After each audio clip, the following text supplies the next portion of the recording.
જય માં ગંગા. ભારતની પવિત્ર ભૂમિ ઉપર મહાકુંભ થવા જઈ રહ્યો છે. તો આપણે જાણશું કે મહાકુંભ વિશ્વમાં શું કામ પ્રસિદ્ધ છે, એનું મહત્વ શું છે, અને આ ધાર્મિક મેળો એમ કહેવાય કેટલા વર્ષોથી ઉજવવામાં આવે છે અને એની ક્યાંથી શરૂઆત થઈ છે એના વિશે આજે આપણે ચર્ચા કરશું.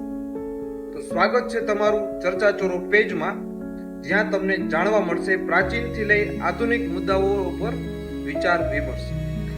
તો ચાલો આજની ચર્ચાના વિષય ઉપર આપણે ચર્ચા ચાલુ કરીએ. તો મહાકુંભનો પરિચય તમને આપો. મહાકુંભ કેટલા સમય પછી ઉજવવામાં આવે છે એ તમને જણાવો. તો મહાકુંભ એના મહામેળા માટે વિશ્વ પ્રસિદ્ધ છે. વિશ્વમાંથી અનેક સેલિબ્રિટીઝ, અનેક અમીર માણસો અહીં ભાગ લે છે, કારણ કે મહાકુંભ 12 વર્ષે એકવાર ઉજવવામાં આવે છે અને એના લીધે લાખો યાત્રીઓ અહીં ભાગ લે છે, મેળામાં હરે છે, ફરે છે, સાંસ્કૃતિક કાર્યક્રમનો લાભ લે છે.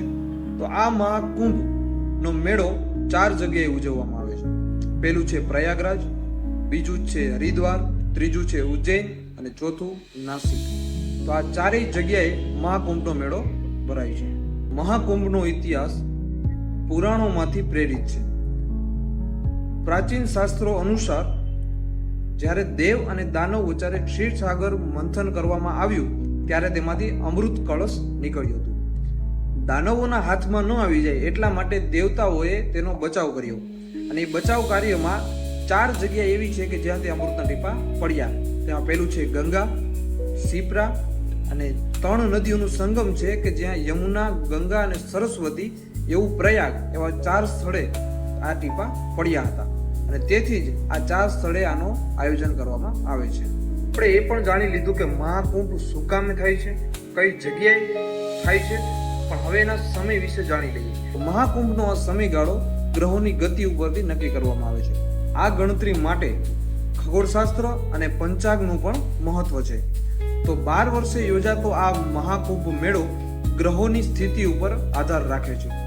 તો આપણે સમય અને ઇતિહાસ તો જાણી લીધો, પણ હવે આ મહાકુંભ મેળાનું મહત્વ શું છે તે જાણી લઈએ. મહાકુંભમાં નદીમાં ડૂબકી લગાવી એ બહુ જ પવિત્ર કાર્ય માનવામાં આવે છે, કારણ કે ગંગા નદીમાં તે સમયે ડૂબકી લગાવવાથી આપણા બધાય પાપ ધોવાઈ જાય છે. તો મહાકુંભનો આ મેળો એટલો પવિત્ર છે કે જ્યાં તમારા પાપોનો નાશ થઈ જાય છે. આ જ મહાકુંભના મેળામાં હજારોની સંખ્યામાં, લાખોની સંખ્યામાં એમ કહેવાય કે સાધુ સંતો અને તપસ્વી યોગીઓ ત્યાં આવે છે, જેના આશીર્વાદથી તમારો બેડો પાર થઈ શકે છે. તો મહાકુંભની ભવ્યતા શું છે? તો કે મહાકુંભનો મેળો ખાલી ધાર્મિક મેળો નથી, તે ભારતની સંસ્કૃતિ અને પરંપરાને જીવિત રાખે છે.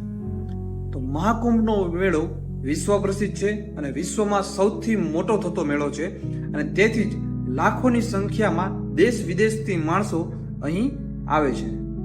તો આપણે મહાકુંભનો ઇતિહાસ, એનો સમય, એની ભવ્યતા અને એની પવિત્રતા વિશે ચર્ચાઓ કરી, પણ હવે જાણી લઈએ કે 2025માં મહાકુંભનો મેળો ક્યારે થશે. તો 2025માં 13 જાન્યુઆરીથી મહાકુંભ મેળાની શરૂઆત થશે અને 26 ફેબ્રુઆરીએ મહાકુંભ મેળો સમાપ્ત થશે.